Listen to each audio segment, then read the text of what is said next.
when you look at the number 3? Probably not much, right? I mean, it's just a number. You may think of the 3 little pigs, or 3 donuts if you're particularly hungry. But I can tell you something different. I can tell you that the number 3 is hot pink. Just like this color right here.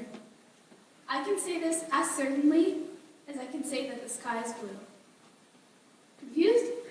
Probably. Well, I can tell you this because I have a condition, a neurological condition, called synesthesia. Synesthesia comes from the Greek word syn, meaning together, and aesthesis, meaning sensation. And that's essentially what it is, a crossing of the senses. Now, this condition works like this. Stimulating one sense results in an involuntary response from another. The key word here is involuntary. Synesthesia is not something that you can control. For example, when I see or think of the letter A, I automatically get a bright flash of gold in my head. But don't worry, I can still see everything that's going on around me. Now, let's talk a little about the most common types of synesthesia.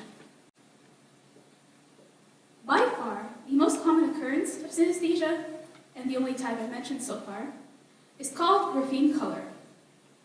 Graphemes are numbers and letters, and with this type, they have assigned colors in an individual's mind. This right here is the way I see the alphabet. To someone else, it might look like a crazy rainbow, but to me, this feels right. This is how things should be. Interestingly enough, this condition also allows you to have colored words. For example, my own name, Anastasia, is bright gold with hints of dark red and dark green splattered across it, so kind of pizza colored actually. It's funny, but having this type of synesthesia has made me a very good speller in my experience, because if I spell a word wrong, then the colors will simply not look right. Now, colored hearing is another very common type of synesthesia, and the name is pretty self-explanatory. Sounds, like voices, notes, or even everyday noises like the door slamming, cause people to see visual experiences, such as the ones represented here. These are drawings made by 3 different synesthetes of what they see when they hear certain tones. Now, imagine if every time you heard a note, you saw, say, blue triangles floating in front of your face. Now, many individuals with colored hearing also have perfect pitch, which I find personally really interesting. Spatial sequence synesthesia allows you to experience forms in the 2D or 3D space around you, for things like numbers, letters, months, years, or even shoe sizes actually. Now, it's like having a visual representation of things other people would normally consider abstract concepts. So basically a map in your head. This right here is the way I see the number line. And this is what flashes in my mind every time I think of a number. Any number, really. And this is the way I see the year.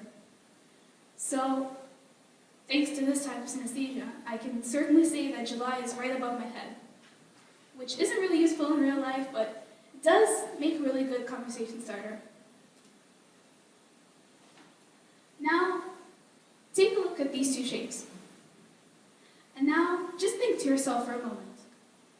Which one of these would you name Boba, and which one would you name Kiki? Now, surprisingly, in this study, 98% of people surveyed said that they would name the shape on the right Boba, and the shape on the left Kiki. Surprised? Probably a little. Well, this study was done to demonstrate the connections between different sensory areas in our brain. These connections exist in everyone, and we use them in our everyday lives. They are what allow us us to connect the voice coming from the speakers with the actor on the screen in a movie. But these connections are also what makes synesthesia possible. In synesthets, various connections between different sensory areas of the brain are more highly activated than in controls, as normal people are referred to. And whichever connections are activated between whichever regions of your brain indicates which type of synesthesia you have. Now, there is no one definite theory to why some people have these increased connections and not others, but there are many hypotheses. One very interesting hypothesis is that we are all born synesthetic, and as children, we all experience these things. But as most of us get older, these connections die out, and only some of us are left with this rainbow world. Now, a question I get asked a lot as a synesthete is, what's it like living with this thing? Well, I find this question very hard to answer. It feels as if someone is asking me what it's like to live with 10 fingers. The thing is, synesthesia is something that is a part of me. It's been a part of me ever since I can remember, and it does not feel unusual in any way. I don't single out this part of my life as special, simply because I don't see it as such. In fact, the first time I realized I was different from other people was a couple years ago, when I was reading a book whose main protagonist was a synesthete. I remember reading the book and the author describing the letter D as being hot pink. And I remember thinking to myself, wait a minute, the letter D is dark green, isn't it? Now, try to imagine what this felt like. Imagine you're walking down the street one day, and someone comes up to you, and out of the blue tells you that the sky is orange.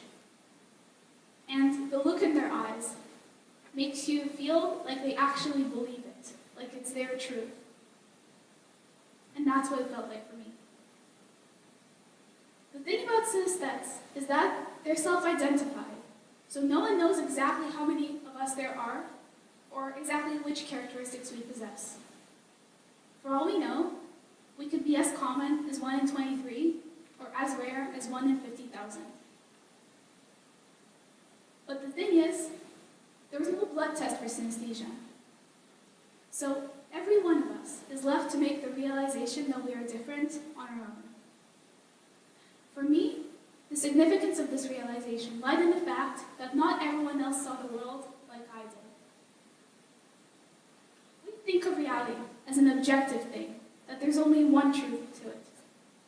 But turns out, reality is so much more subjective than that. Mine is real to me, and yours is to you. And who am I to say that you are wrong when you may be thinking the same thing about me?